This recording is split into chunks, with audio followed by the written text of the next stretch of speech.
cây dớn này có vẻ nó thiếu phân nên lá của nó mới bị vàng và không ra quả như thế này.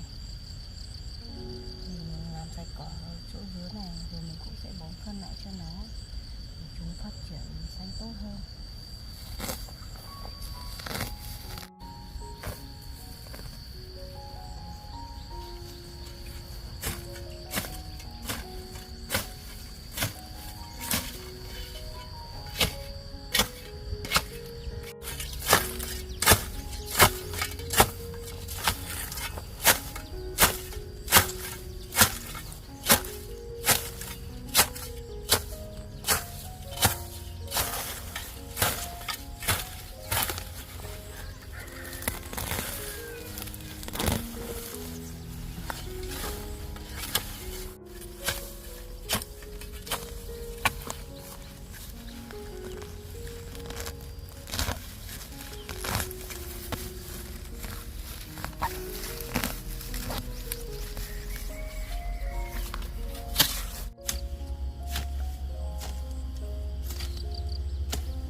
Khu vườn này của mình cỏ mọc nhiều quá. Nếu mình cứ đi cuốc cỏ như thế này không biết khi nào mới xong. Có khi mình cuốc ở góc này đến góc kia cỏ ở đây nó lại tiếp tục mọc. Mà hôm nay trời thì nắng, nếu mình cứ rẫy hết cỏ, đất sẽ thở hết ra như vậy, sẽ khô, có khi còn không giữ ẩm được cho cây. Thôi để hôm nào trời mát mình sẽ mượn anh Sáu cái máy cắt cỏ rồi mình mang về đây mình cắt. Lúc đấy chắc là cũng chỉ 1-2 buổi là mình sẽ xong hết cái khu vườn này thôi.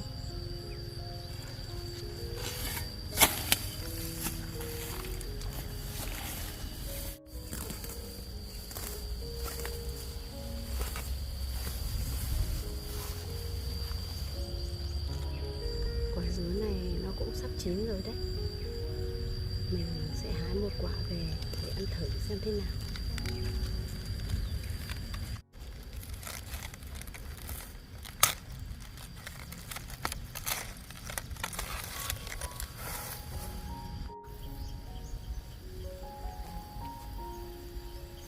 Quả dứa này cũng gần chín rồi. Mùi của nó cũng thơm quá. Bây giờ mình cũng sẽ mang về ăn thử. Nếu ngọt thì chắc cũng một vài ngày nữa mình cũng có thể thu hoạch mang ra chợ bán rồi. Chỉ tiếc rằng hôm qua bà về quê mình cũng không nghĩ ra là ở vườn có dứa để mình hái ít dứa gửi cho bà mang về quê làm quà.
phần ngọn của dứa này mình sẽ đem đi trồng lại.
Quả dứa này nhìn vẫn xanh như vậy, nó cũng chỉ sắp chín thôi. Vậy mà ăn ngọt thế nhỉ?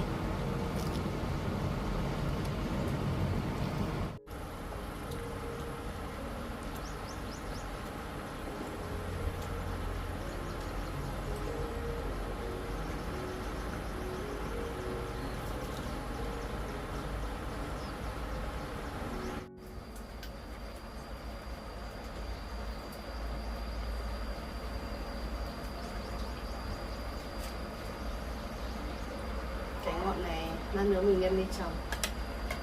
Chỗ vỏ dứa này anh làm không đậm ăn.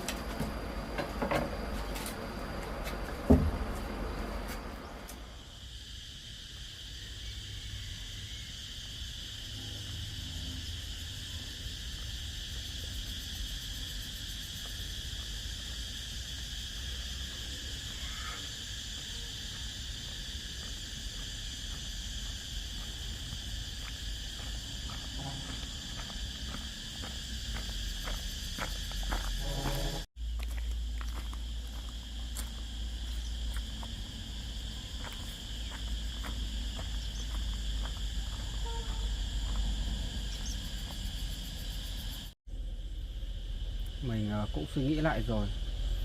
Bây giờ mình sẽ đến để xin lỗi cô ấy. Tại vì Sung cũng là bạn thân của mình. Mình làm như vậy thì cũng rất là xấu hổ.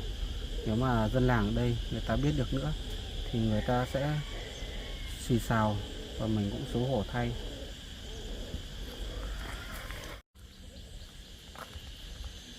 Dân à? Có chuyện gì vậy? Tôi đến đây tôi muốn nói chuyện với cô. Con không có chuyện gì muốn nói với anh cả. Tốt nhất là anh hãy đi về đi. Tôi biết rằng cô vẫn còn giận tôi, nhưng mà hôm nay tôi đến đây tôi muốn xin lỗi cô. Mà bà nội cô đi đâu rồi? Anh hỏi tới bà nội tôi để làm gì vậy? Tôi cũng chỉ muốn xin lỗi cô và bà nội cô thôi. Không cần đâu. Tốt nhất là anh hãy đi về đi. Và đừng bao giờ tới nhà tôi để làm phiền gia đình tôi nữa. Cô cứ bình tĩnh nghe tôi giải thích đã. Hôm nay tôi đến đây tôi cũng muốn xin lỗi cô về cái hành động trước kia tôi làm hỏng mất số roi đấy của cô. Cô cứ nghe tôi giải thích đã. Tôi cũng suy nghĩ kỹ rồi. Tại vì Sung là bạn thân của tôi. Thôi, anh đừng bao giờ nhắc đến chuyện anh là bạn thân của chồng tôi nữa. Bạn thân mà lại đối xử với nhau như vậy à? Trong lúc bạn thân của anh đi vắng nhà, vậy mà anh tới đây làm phiền tôi. Nên hôm nay tôi mới đến đây, tôi để xin lỗi cô. Và tôi cũng sẽ không có tình cảm với cô nữa. Anh nói có thật không? Lần này thì tôi nói thật. Tại vì tôi sẽ không theo đuổi cô nữa. Nếu mà tôi theo đuổi cô thì Sung là người bạn tốt của tôi. Với lại là nếu dân làng ở quanh đây người ta biết được thì người ta cũng sẽ đánh giá về gia đình tôi nữa. Anh có nói thật không vậy?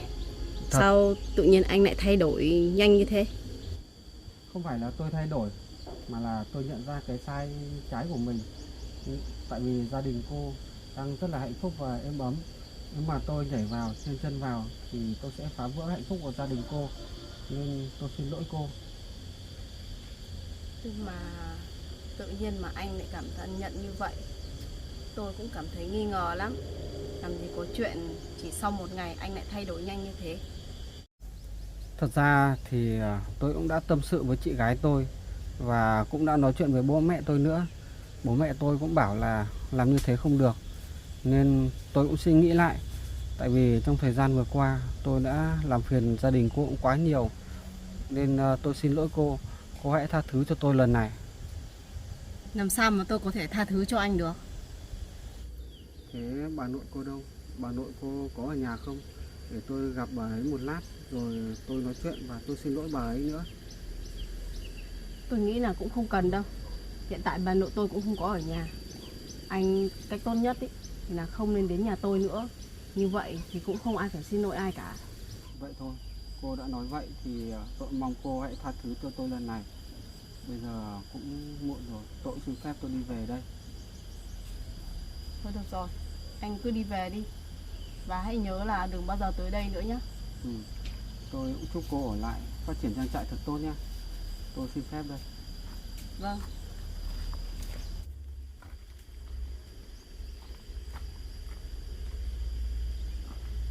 Sao tự nhiên hôm nay anh ta nói chuyện nghe lạ thế nhỉ? Hay là anh ta lại lên kế hoạch gì mới nhỉ? Anh ta càng nói như vậy thì mình càng phải đề phòng anh ta nhiều hơn. Nhưng mà mình cũng chỉ mong anh ta làm được như những gì anh ta nói thôi. Chứ con người của anh ta bây giờ càng ngày càng trở nên nói dối nhiều hơn. Mình cũng không thể tin được.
Mình đàn lợn của mình lớn lên nhiều quá rồi.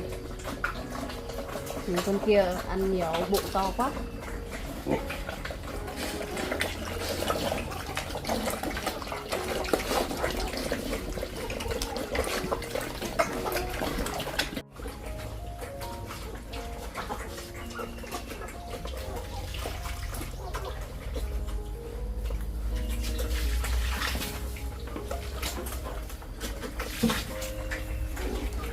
Mỗi đứa ăn 2 xô như thế này, như vậy ăn no được.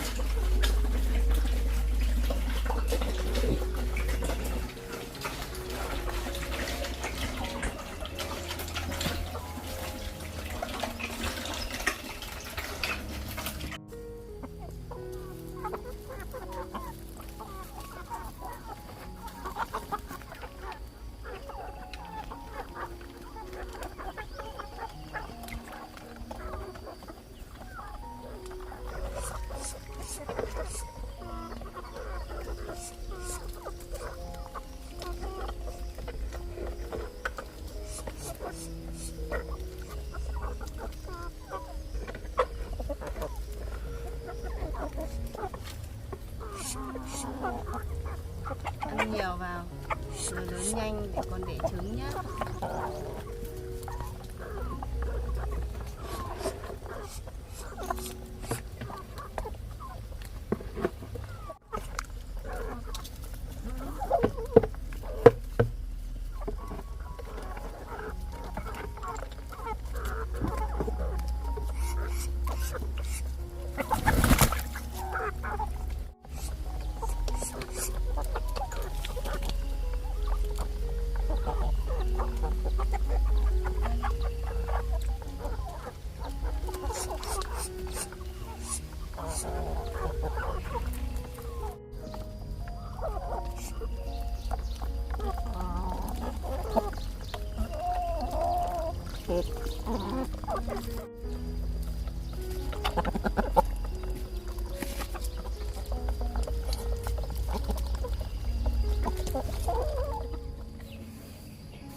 Ở nhà cũng nhiều việc như này mà mình không làm giúp cho chị gái, mà mình toàn làm những việc riêng của mình mà cũng chẳng có kết quả gì cả.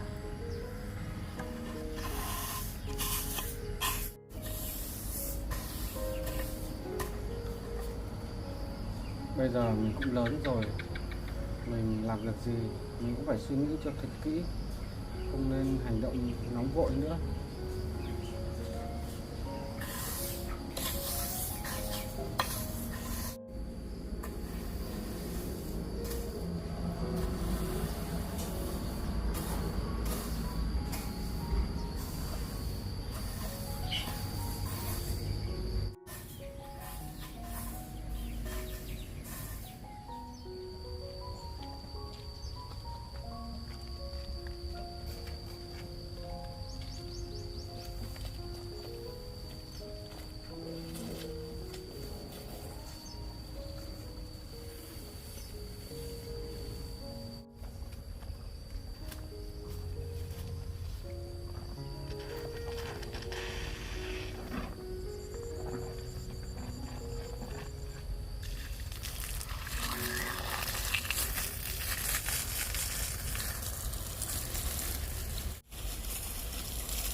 Duyên và nói chuyện với cô ấy. Không biết cô ấy có hiểu cho mình không nhỉ?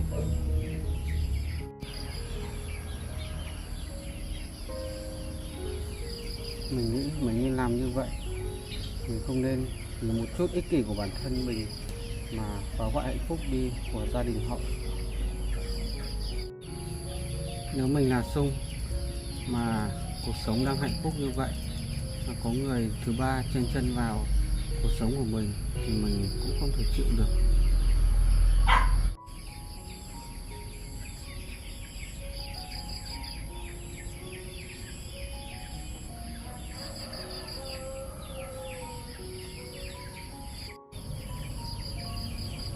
Có lẽ trong thời gian tới này mình sẽ không đến nhà Duyên để làm phiền cuộc sống của cô ấy nữa, và mình sẽ đi tìm một công việc nào đó ổn định để mình làm và phụ giúp gia đình chị gái mình nữa. Đây sẽ là cách tốt nhất cho mình để cho gia đình mình không phải buồn vì mình nữa. Thôi bây giờ cũng muộn rồi, mình sẽ đi nấu cơm để lát nữa chị gái còn tới ăn nữa.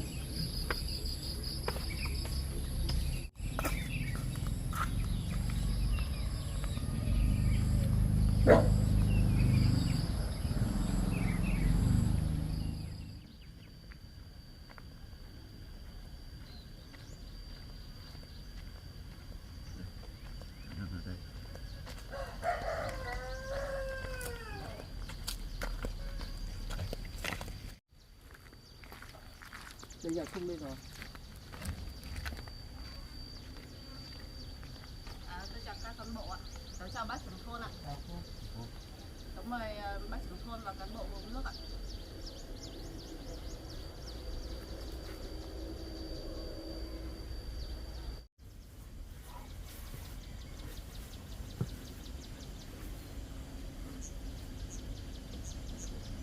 Cháu mời bác trưởng thôn uống nước ạ.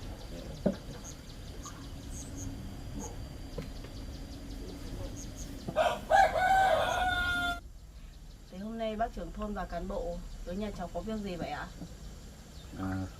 Tình hình là như thế này, đơn vị của chúng tôi là đang thiếu người và anh Sung thì đang trong cái quân số dự bị.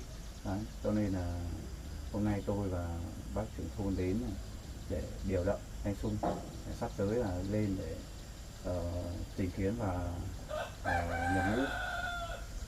Vậy ạ? Đúng rồi. Bây giờ Sung có nhà không cô? Dạ thưa bác là anh Sung có việc phải vào trong thành phố Hồ Chí Minh rồi ạ. Vâng. Cái căn này cô nhá, đây là cái lệnh gọi nhập ngũ. Chồng cô không có nhà, nhưng mà cô phải điện chồng cô vậy là về sớm nhất trong cái ngày như vậy là ủy ban nhân dân xã để nhận nhiệm vụ.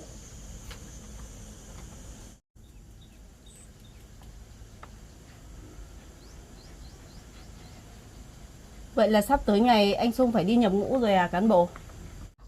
Đúng rồi đấy cô ạ. Đấy, nên là cô phải liên hệ với anh Sung trong thời gian sớm nhất để về thực hiện nhiệm vụ. Vâng ạ. Cô Duy này, tôi nghe nói là gần đây có phải là anh Pao thường xuyên đến đây và là làm phiền gia đình cô đúng không? Dạ vâng ạ. Nhưng sao cán bộ lại biết vậy ạ? Tại vì cái địa bàn này là thuộc quyền quản lý của chúng tôi. Đấy, cho nên là mọi việc mà trong cái địa bàn này chúng tôi đều trong nắm rõ hết. Vâng ạ. Vậy tôi muốn nhờ cán bộ và chính quyền địa phương giúp đỡ tôi để anh Pao không thể tới gia đình tôi làm phiền được không ạ? Được rồi, công việc này như vậy cô cứ yên tâm, thuộc địa bàn quản lý của khu vực chúng tôi khắc có trách nhiệm nhé. Vâng ạ. Vậy thôi, hôm nay chúng tôi đến đây cũng đưa giấy triệu tập, và còn về trường hợp của anh Pao ấy, thì chúng tôi sẽ có biện pháp và sẽ có giấy triệu tập về tận nhà anh ấy trong thời gian sớm nhất. Cô cứ yên tâm nhé. Vâng. Vậy tôi cảm ơn cán bộ và bác trưởng thôn ạ. Vậy cháu mời bác trưởng thôn và cán bộ uống nước ạ. Mời cô đi. Mời cô đi. Vâng.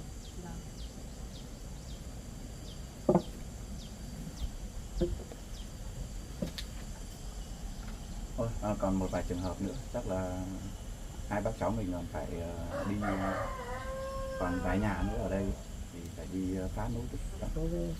Tôi đi phát lệnh nghĩa vụ quân sự nhé. Vâng ạ. Cháu chào bác, cháu chào cán bộ ạ.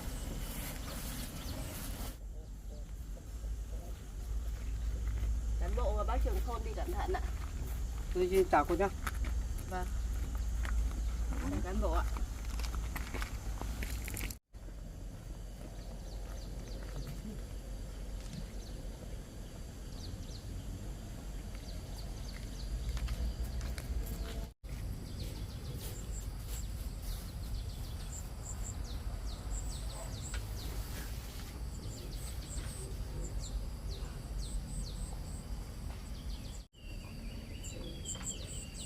Vậy là anh Xuân lại có giấy triệu tập đi nghĩa vụ quân sự rồi. Nhưng mà anh ấy đang ở trong thành phố Hồ Chí Minh để chữa bệnh. Có lẽ việc khám chữa bệnh của anh ấy sẽ phải dừng lại một thời gian để anh ấy còn đi thực hiện nghĩa vụ quân sự nữa.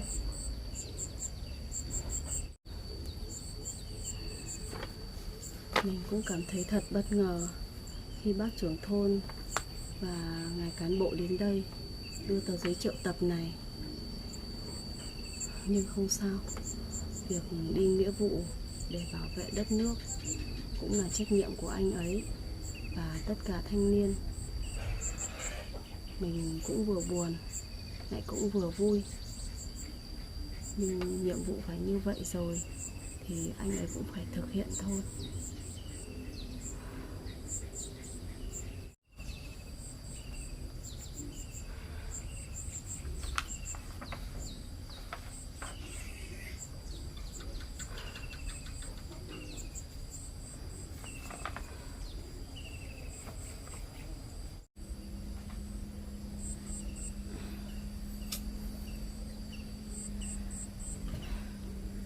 Nếu biết trước anh Xuân có giới thiệu tập đi nghĩa vụ quân sự như vậy thì có lẽ mình sẽ bảo anh ấy là sẽ không còn phải vào thành phố Hồ Chí Minh nữa. Như vậy sẽ vừa đỡ mất thời gian, cũng vừa đỡ tốn tiền bạc. Trong khi anh ấy khám suốt một thời gian dài như vậy mà vẫn chưa thấy ổn định hơn. Cứ để lát nữa mình sẽ gọi điện cho anh ấy. Chắc anh ấy nghe được thông tin này, anh ấy cũng sẽ rất bất ngờ.